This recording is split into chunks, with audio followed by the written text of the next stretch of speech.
अवधूत चिंतन श्री गुरुदेव दत्त. तुम्हा सगळ्यांचं आपल्या चॅनलमध्ये स्वागत करते. तुमचा दिवस हा आनंदी जावो, सुखी जावो आणि स्वामीमय जावो अशी स्वामींचरणी प्रार्थना करते. तर आज आहे पौर्णिमा, कोजागिरी पौर्णिमा होती, म्हणजे रात्री आपण पूजा केली. मात्र पौर्णिमेची जी पूजा असते सत्यनारायण भगवानांची, ती पूजा आपण करत असतो. गुरुवार देखील आहे, तर सगळ्यांना शुभ गुरुवार. आणि तुम्हाला आजचा विषय मी सांगणार आहे की एका दादांचा किंवा असे प्रश्न असतात लोकांच्या मनामध्ये की सत्यनारायण पूजा जी पौर्णिमेला केली जाते ती का करावी, किंवा ती केल्याने खरंच फरक पडत असतो का, किंवा काय बदल घडून येत असतो आणि किती दिवसात बदल घडून येत असतो, असे प्रश्न बऱ्याच लोकांच्या मनात असतात. आणि आपण ही पूजा का करावी त्याचं उत्तर तुम्हाला आज देणार आहे. कारण आपण पूजा विधी ज्या करत असतो आपल्या घरामध्ये केंद्रानुसार माहिती देण्यात येते, आपण फक्त करत असतो. पण मला असं वाटतं की आपल्याला माहित असणं खूप आवश्यक असतं की आपण जी काही पूजा करत असतो, पूजा करत असताना त्या पूजेच्या मागचं कारण काय असतं, किंवा ही पूजा केल्यानंतर आपल्या घरात काय प्रकार घडून येत असतो किंवा काय बदल घडून येत असतो. ठीक आहे, तर त्यासाठी हा विषय मी आज तुमच्या समोर घेणार आहे. छोटीशी माहिती आहे, अगदी जेवढी मला सांगता येईल मनापासून मी तुम्हाला सांगण्याचा प्रयत्न करेल. नक्कीच समजून घ्या असं सांगेल आणि त्या दृष्टीने तुम्ही देखील ती पूजा करा. म्हणजे सत्यनारायणची पूजा जी असते त्या दृष्टीने तुम्ही कराल, तुमचे विचार हे पॉझिटिव्ह होतील, असा माझा एक दृष्टिकोन राहील त्यामागे. तर आपण जी सत्यनारायण पूजा करत असतो, सत्यनारायण पूजा केव्हा करतो, तर दर महिन्याची पौर्णिमा जी येत असते, पौर्णिमेला सत्यनारायण पूजा करत असतो. पौर्णिमेच्या दिवशी खूप महत्व आहे सत्यनारायण पूजेसाठी. म्हणजेच काय, तर भगवान विष्णूंची आपण पूजा करत असतो. जे आपल्याला जन्म देण्याचं काम जे असतं ते आपल्याला ब्रह्मदेव करत असतात. तसंच आपलं पालन पोषण जे असतं, म्हणजे आपण जन्माला आल्यानंतर तर मृत्यूपर्यंत जो कालखंड असतो तो भगवान विष्णू असतात, ते बघत असतात. आपलं पालन पोषण जे असतं ते भगवान विष्णू बघत असतात. आणि मृत्यूनंतरचं जे काम असतं मोक्षपदीला जाणं, किंवा आपल्याला जो त्रास होत असतो मृत आत्म्यांना मुक्ती देण्याचे कार्य जे असतं ते भगवान शंकर करत असतात. तर असा आपला जो प्रवास असतो तो चालत असतो. तर तुम्हाला सांगेल, आपण मनुष्य जन्मात आहोत. आता जे कोणी आपण सगळेच मानव आहोत पृथ्वी तलावर, तर यांना आपल्याला आता सुखी राहण्यासाठी किंवा आपलं घर संसार प्रपंचासाठी आपल्याला सगळ्यात आवश्यक जे असतं तो असतो पैसा. आणि तो विष्णू भगवानांची सेवा जी करत असतो, आपण जन्माला आलोय तर ते सांभाळत असतात, तर त्यांच्या पूजा विधीसाठी आपल्याला या गोष्टी करायच्या असतात. तर सत्यनारायण पूजा करत असताना तुम्हाला सांगेल का करावी ते आधी सांगते, आणि नंतर तुम्हाला सांगेल की आपण कशाची पूजा करत असतो, सत्यनारायण पूजा म्हणजे काय. तर आपण पूजा का करावी, आता तुम्हाला सांगेल की आपल्या घरात पुरेसे न पडणे, आर्थिक अडचणी येणे, अन्न चविष्ट न लागणे. आपण खूप खूप खूप म्हणजे मसाले टाक हे टाक तरी पण चविष्ट अन्न लागत नाही, असं देखील घडत असतं. अन्न खाऊन तृप्ती न होणे, आणि काही काही घरांमध्ये खूप जेवण करतात तरी देखील तृप्ती होत नाही, परत भूक लागते, परत असं खाव खाव करत असतात काही काही लोक. तसं पण घडत असतं. महिनाभर पुरणारे धान्य जे असतं ते महिनाभराच्या आत संपून जातं. म्हणजे आपण एका महिन्याचा किराणा भरून आणत असतो दर महिन्याला, आणि महिना व्हायच्या आतच आपला किराणा संपून जातो, किंवा परत परत किराणा दुकानावर जात असतो. ह्या गोष्टी जर घडत असतात तर घरात पैसा नको असलेल्या ठिकाणी खर्च करावा लागणे. म्हणजेच काय, तर दवाखाना वगैरे आपल्याला वाटत नाही की आजारी आहे किंवा काय, पण अचानक आजारपण येणे आणि खूप पैसा आजारामध्ये जाणे, ऍडमिट करावं लागतं सारखं सारखं. कोणाला सर्दी होते, कोणाला ताप येते, सारखा सारखा दवाखाना चालणे घरात. जे एकाचं संपलं की दुसऱ्याच लगेच चालू होतो दवाखाना. या गोष्टी म्हणजेच काय, आपला खर्च वाढतो. म्हणजे न योजना न करता हा खर्च वाढत चालतो. पैसा घरात आला म्हणजे त्याला वाटा फुटून अनाठाई पैसा खर्च होणे. म्हणजे तेच की पैसा आला की कर्ज असतं, काहीतरी असतं आपल्याकडे, आणि कर्ज वाटप करत करतच आपला जो पैसा असतो किंवा दवाखाना असो, या गोष्टी, कोर्ट कचेरी असते कोणाकोणाची, या गोष्टींमध्ये वाटप होऊन जातो. पगार आला की लगेच वाटप होणे, तो खर्च होतो. या सर्व बाबी ज्या असतात, तर या कार्यकारण भाव आपणास समजत नाही.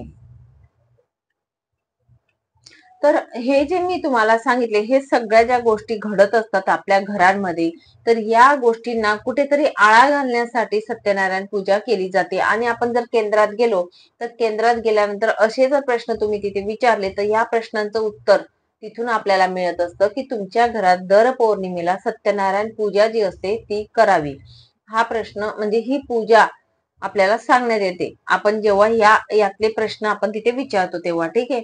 तर तुम्हाला त्यामुळे दिली जाते.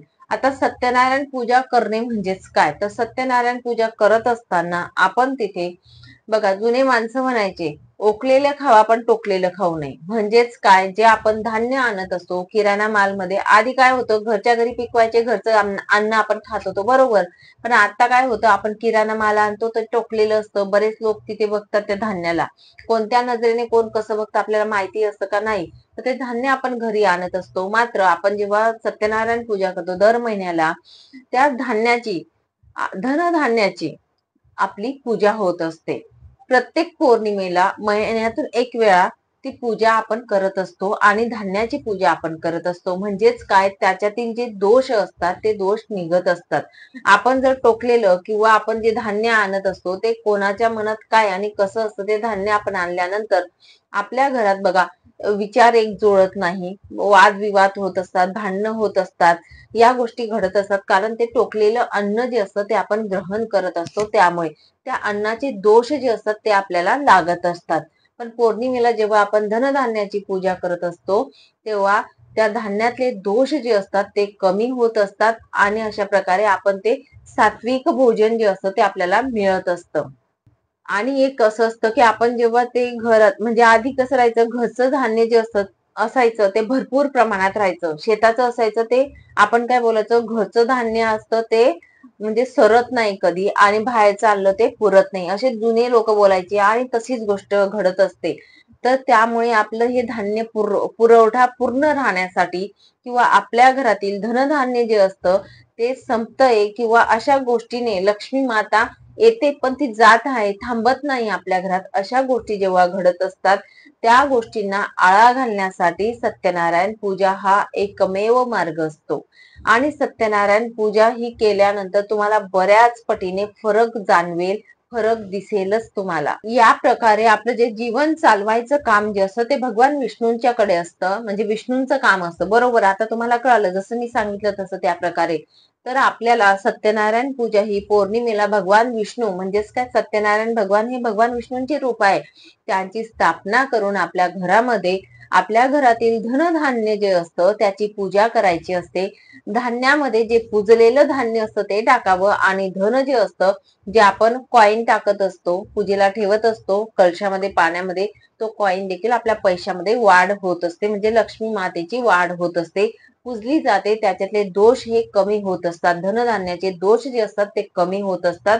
हे भगवान विष्णूंचा साक्षी ठेवून त्यांची स्थापना करून, म्हणजे सत्यनारायणची पूजा करून आपण ह्या गोष्टी करत असतो.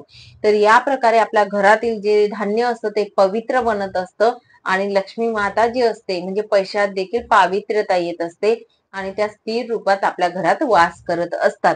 आपल्या घरातील लोकांच्या मनांमध्ये मन जे असतं ते बदलत असतं, कारण धान्य हे पवित्र बनत असतं. तसंच मी तुम्हाला सांगेल की जेव्हा आपण ही पूजा करायला सुरुवात करणार आहात तर 12 पौर्णिमा, तुम्ही 12 महिन्याच्या 12 पौर्णिमा करा. एका दादांचा प्रश्न होता की ताई, नक्कीच या सेवेने बदल घडून येतो का? तर नक्कीच मी तुम्हाला सांगेल, जर तुम्ही मनापासून तुम्ही मान्य कराल की भगवान विष्णू आपलं पालन पोषण करत असतात, ही गोष्ट लक्षात ठेवून तुम्ही भगवान विष्णूंची यथाशक्ती मनापासून तुम्ही पूर्ण म्हणजे मनापासून पूजा करा. आणि मी जसं मागे व्हिडिओ बनवला होता की 5 व्रत जे असतात दिंडोरी प्रणित आपल्या केंद्रानुसार देण्यात येतात, त्यापैकी हे एक व्रत आहे. म्हणून तुम्हाला सांगेन, हे व्रत मनापासून पूर्ण सर्वस्व अर्पण करून भगवान विष्णूंची पूजा करा.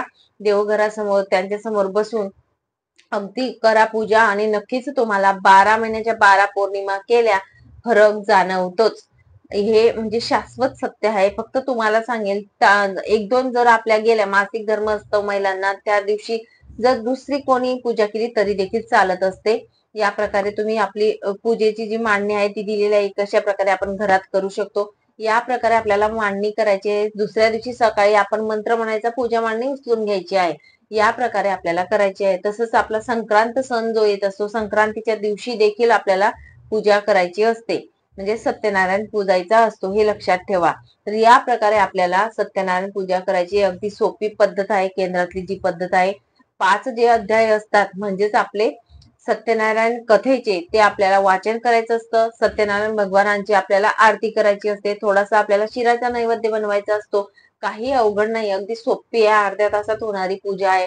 पण तुम्हाला सांगेल नक्कीच याचा रिझल्ट आहे. सगळ्यांनी करा, आपल्या घरात रुजू करा.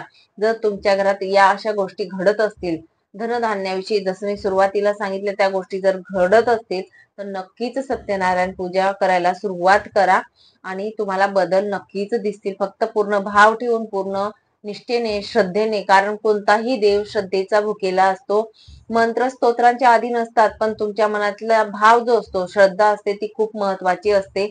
मनापासून पूजा करा, नक्कीच तुम्हाला फलप्राप्ती मिळतेच मिळते. चला मग सांगितलेली सेवा इथेच थांबवते. नंतर अजून भेटेल पुढच्या व्हिडिओमध्ये नवीन माहितीसोबत, नवीन विषयासोबत. श्री स्वामी समर्थ. माहिती आवडली असेल तर नक्कीच लाईक करा, शेअर करा आणि सबस्क्राईब करा.